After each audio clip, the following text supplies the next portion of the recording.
juga siswa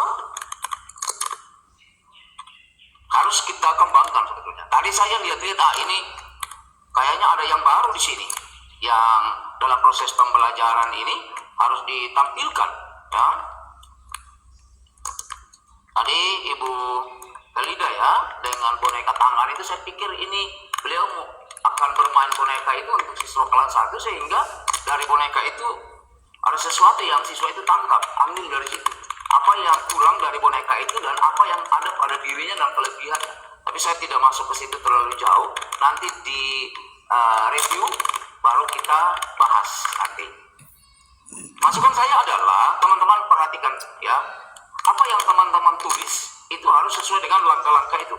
Kita di sini tidak menilai seberapa kuat ya, luas dan dalamnya materi yang teman-teman sampaikan kepada siswa, tetapi kami menilai bagaimana apa yang teman-teman tulis di dalam RPP itu ditayangkan gitu. Yang tulis dalam modul pembelajaran itu ditayangkan, paling tidak harus ada, karena waktunya dikasih 15 menit. Nanti dalam setiap video pembelajaran juga dikasih paling kurang itu 10 menit, paling banyak itu 10 menit, karena itu terlalu panjang itu kalau 10 menit di video pembelajaran. Oleh karena itu penggunaan waktu itu teman-teman mesti tata benar. Apa yang bisa disampaikan, apa yang tidak perlu disampaikan. Ya. Jadi pada prinsipnya kita guru agama, kita tidak bisa sama dengan pendeta yang sementara ada di mimbar gitu. Karena yang di gereja itu penyampaian iman secara full kepada kepada jemaat. Sedangkan di sekolah kita terapkan pengetahuan sehingga dari pengetahuan itu tumbuh imannya, gitu, tumbuh imannya. Karena akhir daripada apa yang kita tayangkan, kita terapkan kepada siswa, maka siswa itu akan berubah budi pekertinya. Pada akhirnya akan masuk ke situ. Itu inti pertumbuhan iman itu kan dilihat dari perilakunya, budi pekertinya. Apa pembelajaran agama itu relevansi? Kenapa sampai masuknya dengan budi pekerti? Karena itu relevansinya gitu. Sehingga secara keseluruhan saya mengatakan bahwa teman-teman sudah guru baik, cuman belum secara kuat menyampaikan struktur yang ada yang diinginkan di dalam proses PPG itu sendiri. Gitu. Khusus untuk kegiatan pembelajaran. Ya teman-teman, kalau nanti masuk ke inti kurikulum merdeka itu, pasti nanti banyak dikorek, apa ini belum siap, ini belum, kenapa ini tidak, begitu ya. Intinya adalah kita mencari siswa itu punya kreativitas. Jadi guru tidak serta-merta punya kreativitas, sedangkan siswa itu tidak. Jadi diberikan kesempatan kepada siswa itu bicara lebih banyak, sedangkan guru adalah sebagai fasilitas untuk memfasilitasi kekurangan daripada siswa dalam proses pembelajaran. Ya, begitu, Bapak Ibu. Ya, karena saya lihat ini di modul banyak sekali ditulis langkah ini, langkah itu. Tapi nyatanya secara keseluruhan 3 kegiatan ini saja sudah ngos-ngosan ini. Makanya saya bilang jangan takut teman-teman, kita semua sama. Jangan takut Pak Jenri. Kalau teman-teman masih kurang kan kita perbaiki. Ngapain mesti takut? Sama saja beliau dengan saya. Ya pada hari ini saya yang lebih berpuasa karena saya mengajar. Bukan proses penilaiannya, tapi saya yang berpuasa gitu. Memanfaatkan waktu dengan baik, mengambil langkah-langkah yang telah kita susun di modul itu, sehingga apa yang kita susun itu tidak mubazir.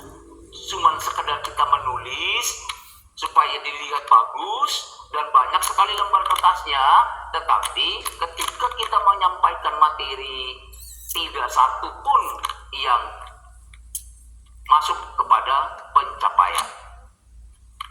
Ya, jadi untuk pre-teaching ini saya memberikan teman-teman kesempatan untuk merubah. Kita berdiskusi nanti untuk menemukan jalan yang terbaik. Ya, jadi tidak ada proses penilaian siapa yang baik dan siapa yang tidak baik, tidak ada itu. Semuanya pada baik karena semuanya adalah guru. Cuman bagaimana kita mencari sisi yang paling tepat untuk bagaimana kita menerapkan metode, langkah-langkah pembelajaran, dan model-model pembelajaran itu. Karena itu disusun itu ada modelnya banyak, itu saya baca ada 2 ada 3. Loh kok masa sih di dalam prakteknya, penayangan materinya, kok hanya Bapak Ibu sendiri yang berkuasa atas kelas itu sendiri. Ya, jadi itu masukan dari saya supaya nanti teman-teman kita berdiskusi ya untuk memperdalam apa yang mesti kita lakukan di dalam proses pembelajaran itu sendiri. Ya, itu dari saya.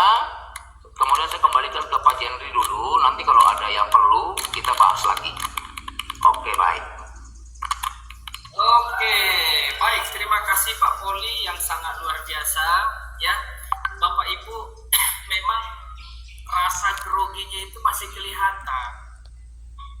Akhirnya Bapak Ibu seolah-olah tidak menguasai kelas gitu. Itu yang pertama saya lihat, karena grogi.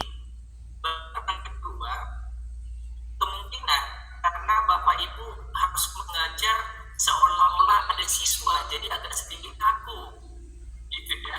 Jadi karena tidak ada interaksi, seolah-olah ya kita hanya seolah-olah ada siswa karena memang siswanya masih pada libur. Nah ini juga membuat sangat kaku. Jadi setuju dengan apa yang bisa disampaikan Pak Ibu, yang tahun lalu juga kejadiannya begitu. Mereka menyusun RPP itu bagaimana supaya tahu dibuatlah kami akan menggunakan Infocus, kami akan menggunakan yang ini ya, sarana prasarana yang digunakan di RPP itu dibuatlah semewah mungkin. Tapi di sekolahnya ternyata listrik nggak ada, Infocus pun nggak ada gitu kan.